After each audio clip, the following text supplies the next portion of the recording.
Welcome to Fireside Giants. My name is Alex with my co-host here, Anthony Rivardo. Back at it today with another video and some good news after today's injury scare regarding Kenny Golladay and a hamstring pull. Praise the football gods for sparing us once again.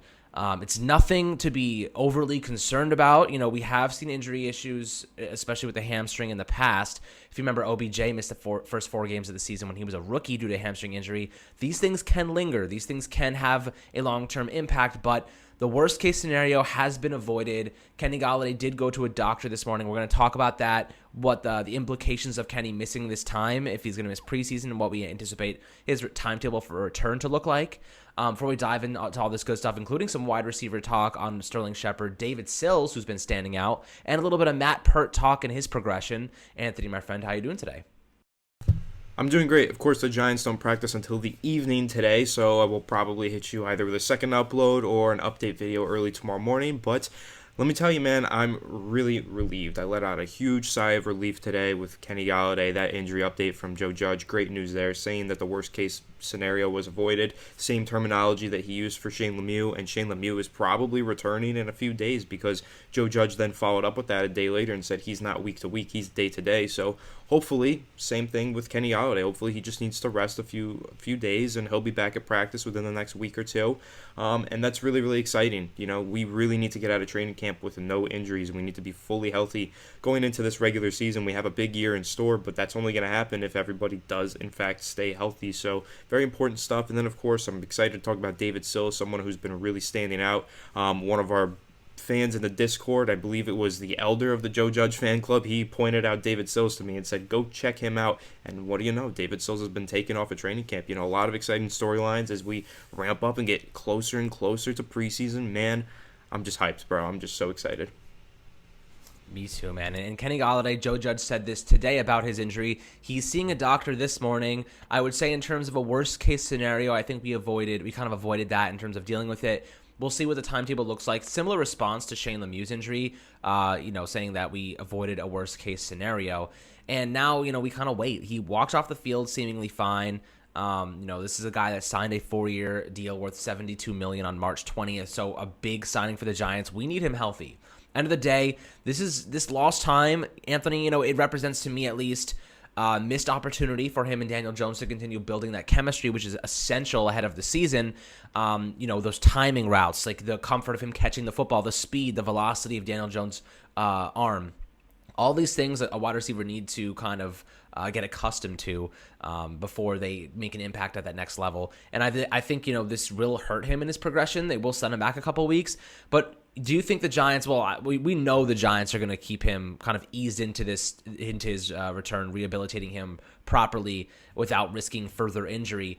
Do you think that this time is going to really make an impact on his preparation, his readiness for the 2021 season? And with Daniel Jones, how much do you think this impacts him and really his wide receiver one, missing this time? Yeah, I think it could be slightly problematic just because the Giants, Daniel Jones and Kenny Golladay are trying to gel. They're trying to create a really strong chemistry, a strong bond on the football field. And this, of course, does kind of stunt that growth, kind of delays what they're trying to build towards, what they're working towards is a really strong bond. And now they're going to have to take some days off from building that, chemistry. And that's really unfortunate, but I don't think that it's the end of the world. So I just think it's going to be a few days. He misses some preseason snaps, preseason games. And, they'll ramp up, they'll keep practicing as we get closer and closer to the regular season and throughout the regular season. And anyway, the first few weeks of the regular season is always a little bit difficult for teams as the chemistry still isn't there. They need full game speed versus other teams. So I wasn't really expecting the chemistry to be fully built up until week 2, 3, maybe even 4 for those two guys. So while it's very unfortunate that this will stunt the growth of that chemistry, it's not the end-all be-all. And I do think one important factor to keep in mind here for Daniel Jones' development in terms of throwing to a wide receiver like Kenny Golladay, because he's never had a player like Kenny Golladay before. The Giants, since Daniel Jones has been on the roster, have never had a big-bodied outside receiving threat. They've never had a guy who's physically imposing to cornerbacks for Daniel Jones to throw to on the boundary. Now they did sign Kenny Golladay, so he has that, but of course they also went ahead and signed Damien Willis. I talked about this the other day in my update video when I was solo. Damien Willis, I don't think he's going to make the 53-man roster. I think he has no shot. But what I said in that video, if God forbid Kenny Golladay does go down with an injury, Damien Willis is the perfect guy to fill in and replicate what Kenny Golladay brings, because he is a big-bodied outside receiving threat. No, he's not anywhere near the same talent stratosphere as Kenny Golladay, but he's the same build and the same playing style, so that's important for Daniel Jones as he continues to get used to playing with a specific style of receiver, and Damien Willis is that exact same style of receiver, so I think that's really important. I even mentioned in that solo video, in case you missed it, Alex, that we talked to Brandon London, and he told us that story about when he was on the scout team and how he was imitating, I believe it was Randy Moss. And this is something that practice squad players do throughout the season. They just imitate specific players on the other team. So Damien Willis, I think that he has a good shot of sticking around throughout the season on the practice squad or something, playing on the scout team. Just filling in as an opposing specific receiver who's a big boundary guy, right? Like when the Giants play the Buccaneers later this year, Damien Willis can fill in and be the Mike Evans during practice that the receivers can go up against, the corners can go up against. And of course, like I said, now that Kenny Golladay is going to be out of practice for a few days, I think it's perfect for us to have a big-bodied outside receiver like Damien Willis to fill in and keep Daniel Jones used to throwing to a player with that playing style. Yeah, and while you were talking, interesting news. New York Giants head coach Joe Judge has made another player retire. Joe Looney just retired out of nowhere. Are you kidding me? I swear to God, right out of nowhere. No way. What? I didn't. I think your wish of Austin Reiter coming in might actually come true. This is nuts. That is really nuts. That's Joe really Judge is strange. literally Okay, running what's our instant reaction to that? Like, what do you make of that instantly? I don't know, man. I guess those sprints yesterday were a little too tough for him. Literally ran his ass into retirement. I don't know. Like this. I mean, at first it was Todd Davis. Well, Benji Biscuits. He obviously. He should retire too. I mean, he was absolutely torched by Judge. But what I will say is Joe Looney retiring, Todd Davis retiring. It could just be an anomaly. I don't know. What is your reaction? This is the third Giants player to retire since training camp started. You can't convince guys to retire. I mean, retiring is different than going and seeking another opportunity. Like they're literally just stopping playing football. That can't be because of Joe Judge. You know what I mean? Dude, I'm like lost for words. This is so strange. What the heck? This is like the weirdest thing ever. I mean, they just signed him a couple days ago. We were really excited about it because we thought he was going to be really good depth, and now he's just retiring. I mean, I know that he did have to run some laps. Like yesterday, he was in trouble early on in practice. He ran laps with Daniel Jones. He's always like, he could just be like, all right, you know what? This isn't a good fit for me. I'm going to go to another team. I'm going to go seek, another opportunity. He's just like, nah, you know what? I'm done with football. I'm going to skip the whole other team portion. I don't like Joe Judge. I'm just done playing football. This is bizarre, though, that players are just retiring bizarre. like this. I know I saw the quote from Todd Davis. Let me see if I can pull that up, what he said this morning about his retirement. I believe he said something along the lines of he felt that he earned his spot already. He was hoping that he would be given what he deserves. But, I mean, the culture has been very clear for the Giants that, let's see, they have a great coaching staff. That's what he said? He was what very did he respectful. deserve? He said, okay, here we go. I found it. Todd Davis, who signed with the Giants and then retired a few days later, told Mike Kliss that he had worked hard to get to a certain point in his career, and it felt like people were asking him to start all over. So basically, the Giants have had the very clear culture where they tell you no matter who you are, no matter where you're drafted, no matter what you're signed for, you have to earn your spot. And I guess Todd Davis maybe didn't get that memo before he signed on with the Giants.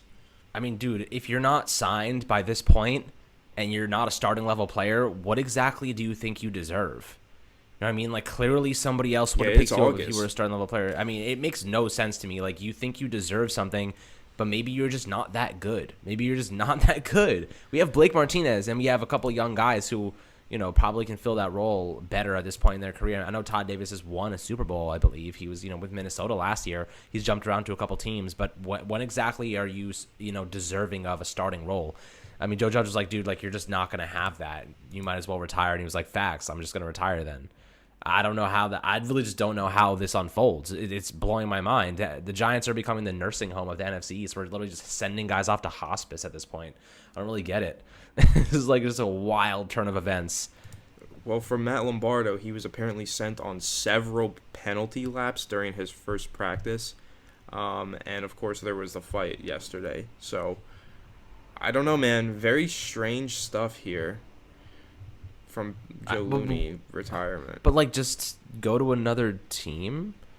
I don't know. Joe Looney on getting sent on laps today, his first with the Giants. He said, I ain't heard take a lap since I was 10 years old. But Zach Rosenblatt added, but it said he loves it, holds players accountable. What the heck? So I don't know, man. Now I'm confused because it's not the laps thing. Apparently he's not retiring because he was taking laps. He's just...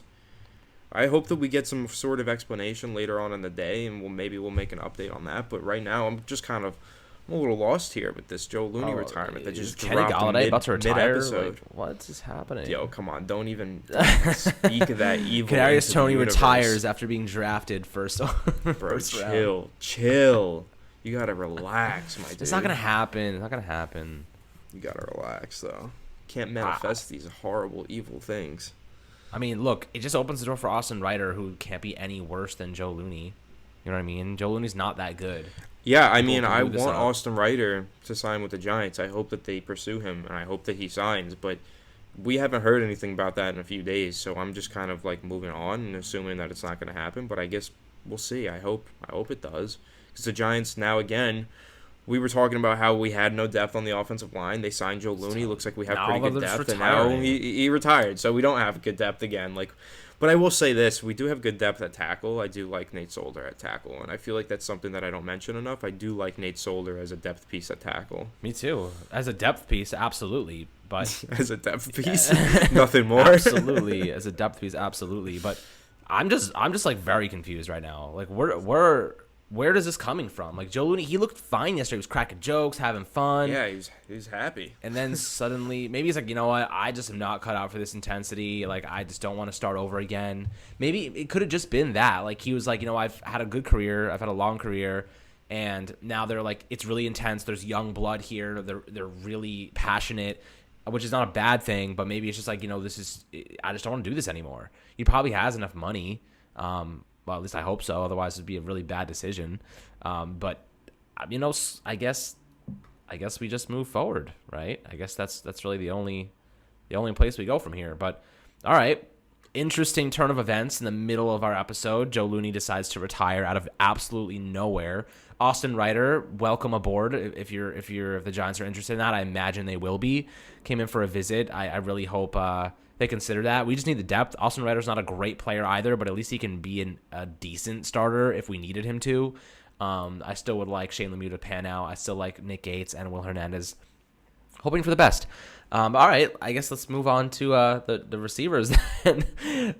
Sterling Shepard, we'll start with him. He's been reportedly the best wide receiver of the bunch this training camp so far. He's looked phenomenal. He's looked even better than Kenny Golladay. He toasted Darnay Holmes' ankles yesterday so badly. Used a little shimmy with his release and just burned him on an out route. It's really nice. It was interesting. He put it like it was like the perfect film route. You know, like any receiver looking at that is like that's how you run it. You know, you get that leverage, you stack him, and then he just bolted to the outside. And it was such a good, like, Darnay Holmes, there's no slot corner in the NFL that's going to cover that. There's none. You know, he's just so quick. That's kind of what stood out to me, Anthony. I do have a little update on Joe Looney that provides some clarification, so I'll say that before I talk about the receivers. Joe Looney is retiring. Mike Garafolo said, yeah, his body had it, apparently. He just didn't feel he had it in him anymore and has too much respect for the game and for his offensive coordinator. So it's nothing about Joe Judge. You were kind of speculating correctly, Alex. His body was just done. He was done with football. His body couldn't, handle it anymore, and he wanted to move on. So I respect that decision. I respect Joe Looney for that. I wish things, went differently and he was able to be here for the season, but unfortunately, it's not going to work out that way. So respect for him and respect for Jason Garrett is apparently one of the reasons he retired. Jason Garrett basically just sent Joe Looney to retirement. That's the narrative I'm going to spin. Just kidding, but yeah, man, wild turn of events, but I wish him the best in retirement. So that's really all I could say now. Yeah, I mean, I respect it though. I respect it. Instead he just like he's not stealing money from us. Right. He's not stealing any food from the cafeteria or anything. At least he's presumably not gonna go on some angry rant anti Joe Judge, because then we'll have to get the Joe Judge fan club back together and arm ourselves with gavels once again and take this guy to town. But yeah, I guess we won't have to do that. I just tweeted out, respect to Looney for calling it a career, not just stealing money on a contract. Better than Benji was stealing food. Winky face. That's so funny. People are going to be like, he got him. Like, okay. And also, Mike Garafolo said that he asked Joe Looney if it had anything to do with the lapse. He said it wasn't due to that at all. So, clarification. No Joe Judge slander is coming. He respects Joe Judge. And he has a lot of respect for Jason Garrett as well, apparently. So, I respect it, man. He did the right thing by the team. He did the right thing by himself. So, best of luck to Joe Looney in his future. On we go. Hopefully, they bring in a guy like Austin Ryder on a cheap contract, see if he can compete and then earn a spot on the roster. But let's get back to Sterling Shepard a little bit. Anthony, what are you thinking of him so far? I think he's up for a big bounce back year. I might even be looking at him as a great PPR option if you're into fantasy. Maybe like a late round pick if he's available. A sleeper guy. I think he's going to be a solid guy in PPR. In fantasy, he always is. Sure. He's just getting healthy. Yeah, you mentioned PPR, which I think is key because a lot of people are predicting that he's going to be the leader in receptions for the Giants. Like, that's a very popular hot take in a way. I know hot takes are unpopular opinions, but this one's starting to gain some momentum. People are really starting to jump on the Sterling Shepard leading the team in receptions just because he is such a great underneath route runner. He will catch everything underneath, and he'll just rack up all those receptions while Kenny Golladay goes deep and makes the big flashy plays and big touchdowns, those splash plays. So, yeah, I think that he's a phenomenal fantasy option, and I'm really excited for Sterling Shepard. We talked about this yesterday, how him in that complementary role is going to be huge because he's no longer, having to be the number one guy. When he was in 2016 playing alongside Odell, he was phenomenal being a complementary receiver, and now he's going to be that with Kenny Golladay again, assuming that Kenny Golladay stays healthy, which I think he will. So, big year in store for Shep. I'm excited, and I'm excited to see how exactly they use him in the slot, outside at the Z spot. Very versatile player who's going to do a lot for this offense. I entirely agree. I mean, at the end of the day, Sterling Shepard changing his number to 3 from 87, I think it kind of reinvigorated him a little bit. Back to his Oklahoma days, kind of brought back that youth mentality. And he's looked really good, shifty, fast. He's killing those slot corners. I'm really excited for him to have that attention taken away from him because the Giants really put a lot of pressure on him to be that number one the last couple of years. And now they have Kenny Golladay and Saquon Barkley coming back, drawing a lot of attention away. Kadarius Toney on the opposite side are really in that Z formation. Do you think that, Kadarius Toney is going to really benefit Sterling Shepard? I know, if they're running those, let's say like 12 or like really 11 personnel packages, they can have Kenny Golladay, Sterling Shepard, and Kadarius Toney on the field, and I think it would really benefit the team to have those two slot options and really bunch them, run those rub routes, those crossers, confuse those cornerbacks in the interior, get them across the middle, and get them into space. Those high-low reads that we always love to see. If they're doing crosses across the middle or a deep dig and a crosser, those high-low for Daniel Jones really opens up the field. And then you have your boundary guys like Kenny Golladay. I think that would really open up the offense for this team. But I think that duo, Kadarius Toney and Sterling Shepard together, could be lethal. Yeah, for sure. I think that those are your two underneath receivers, and they play very differently from one another. You got a really refined route runner who gets open and is very sure-handed with Sterling Shepard. And then you have not as refined of a route runner, but very explosive. Catch the ball and go. Catch it and break some tackles, catch some screen passes. That's your different kind of underneath receiver. So the Giants now have two types of underneath receivers who are both very good. They also have two types of outside wide receivers, your big physical imposing red zone threat with Kenny Golladay and deep threat. And then you have your more kind of complete route tree, because Darius Slayton does run a lot of underneath routes as well, but he's not as dominating, as Kenny Golladay going vertical. But they really do have a very solid blend of playmakers with all these different playing styles that play off of each other and kind of bounce back and forth, very good chemistry, not really, because I don't know if chemistry is the word, but synergy almost. I think that's the word, where they all have very specific playing styles and roles to fill, and they all work well with each other. They all play off of each other. At least that's what we're thinking is going to be the case going into the season. So I love what the Giants did building out this wide receiver core this offseason. I know many of us feel the same way. It seems like they really knocked it out of the park with this. The Kadarius Toney draft pick, keeping Sterling Shepard as the number 2 guy, signing Kenny Golladay. This playmaker group is really solid, and it's going to be a huge improvement this year.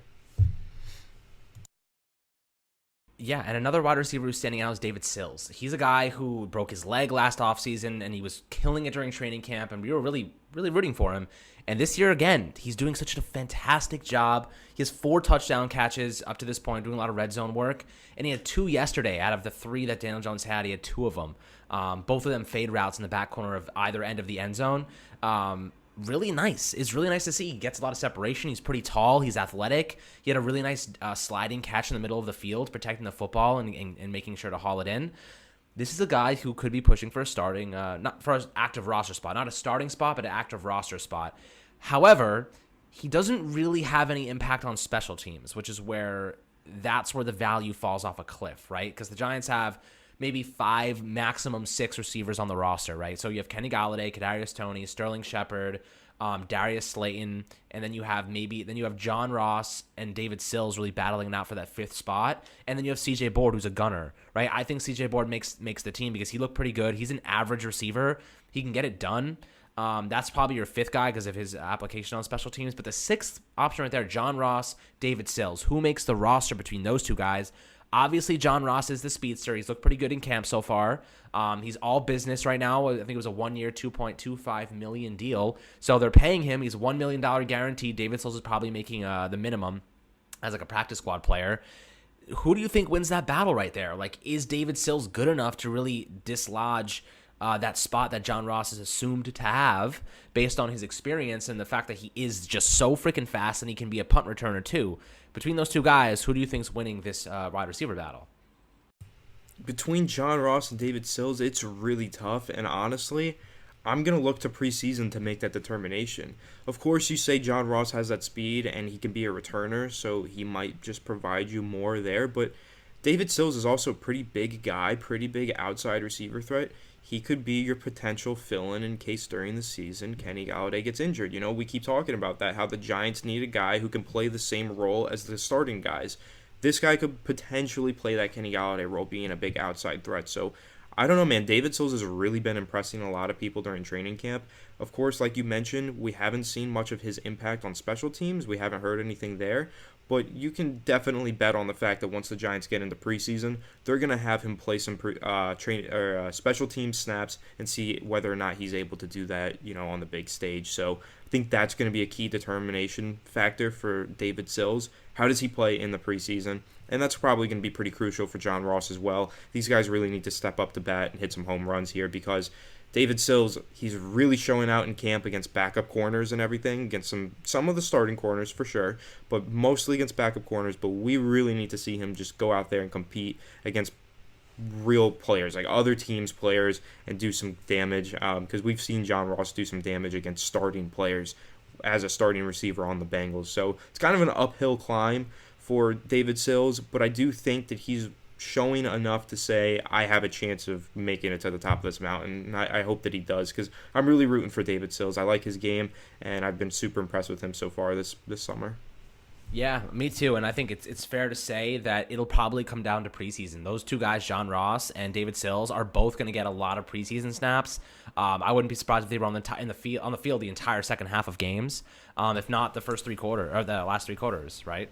Yeah, and I have another little just thing to say about David Sills, where I'm kind of, and I don't want to get too far ahead of myself, and I don't want anybody to get too far ahead of themselves when they hear me say this. I'm being reminded a little bit of Victor Cruz here. Just a little bit of Victor Cruz, because if you remember Victor Cruz's rookie season, he played in the training camp, and he was really impressive. And then he gets to preseason, catches those 3 touchdown passes against the Jets, and looks like an absolute beast. Then he tears his ACL, and he's done for the year. Next year, he comes back, picks up right where he left off in training camp, gets into the regular season because he wins the starting job in camp, and then goes right into the regular season and dominates and is best slot receiver in football. So David Sills here was really impressive last year in training camp. Broke his foot on IR the entire season. Picks up right where he left off this training camp.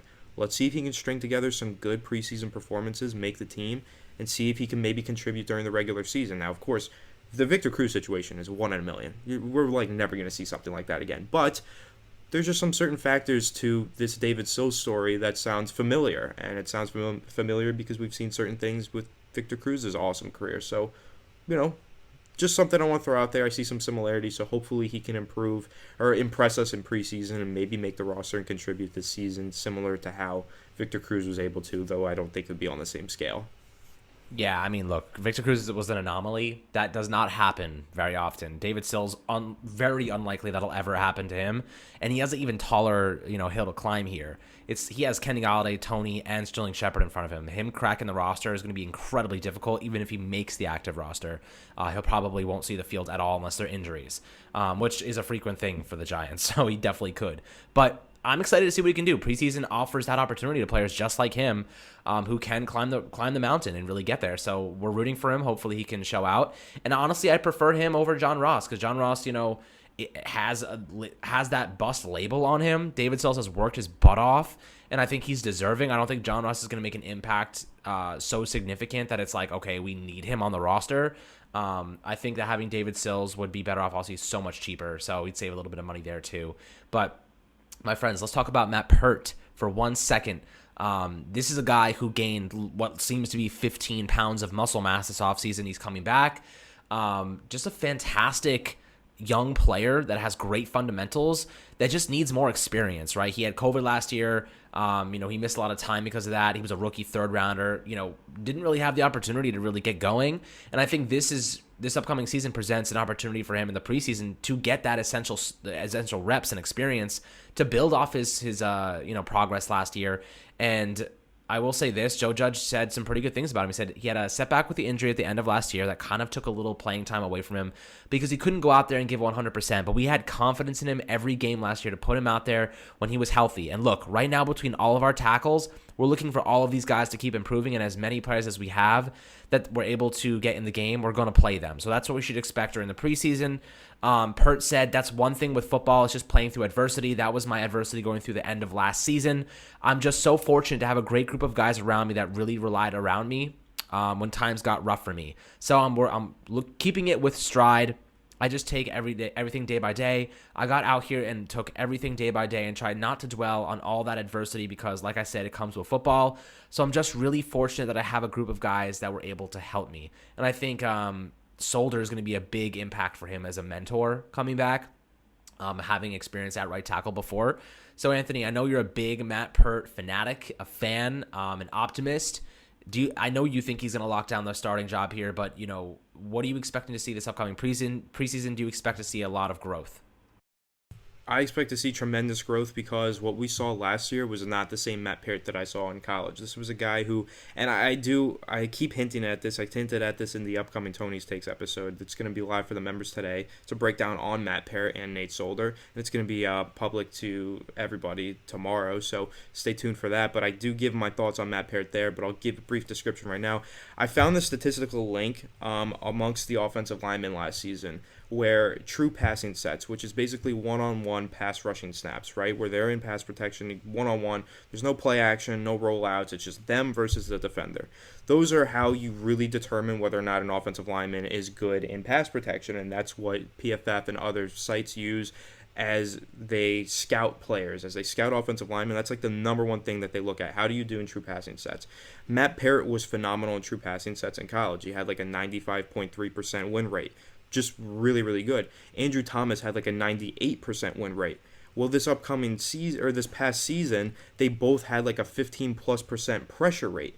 Their true passing sets just went to garbage. And of course, we heard all those things from Paul Alexander about how the offensive linemen's techniques had been changed and how whatever the Giants were teaching them last year was horrible and it was leading to a bunch of pressures and horrible reps and pass protection. So I think now that we have a new coaching staff in, that's going to change for Andrew Thomas, for Matt Pert, and you're going to see much better pass protection from both of those guys, and you're going to see them get back to the form that worked for them in college, especially considering they have a college coach who's about to be coaching them in Rob Sills. So I do expect tremendous growth from Matt Pert, as he has a huge bounce back, and I think that he's going to be a really good pass protector this year, because in college, if you go watch his film, dude, his feet were so quick. He has some of the best feet that I've seen from an offensive tackle prospect ever. He was that good. That's why I fell in love with him pre-draft as a prospect. Phenomenal player, really good pass protector. But he wasn't that great in pass protection this past year, but nobody on the Giants' offensive line was. Everyone got worse in pass protection. There's a literal statistical link that proves that the coaching was the reason for that. So I will make a video breaking that down and breaking down that statistical link. It's kind of a conspiracy theory at this point that I have, but you guys will totally be on board with me after I fully explain it, I promise. So yeah, Matt Pert's going to have a huge year. I love what I've seen from him in training camp so far. We haven't seen too much, but as soon as he gets on the field, he's out there pancaking people. He's pancake Pert, and I can't wait to watch him play. And I do think I'm going to stand by my hot take. My really unpopular, strong opinion that I have of Matt Pert is that he will be the best offensive lineman on the Giants this season. I feel pretty confident in that. I know it's a hot take, but I'm really excited to see it happen. Pancake Pert. I like that nickname. That's a good one. Hopefully he keeps doing it so we can keep it around. But guys, thank you so much for being to Fireside Giants. As always, my friends, make sure to subscribe below on YouTube, Apple, and Spotify. Much more to come. This is just the start of training camp. We have so much great content every single day for you great people, especially when preseason, regular season rolls around. It doesn't end. We got you guys covered with everything, every little detail. It's always awesome when something breaks like Joe Looney's retirement in the middle of an episode so we can react live to it. Always a fun, time. But I hope you guys enjoyed this episode, and we'll catch you guys tomorrow on Thursday, August 5th.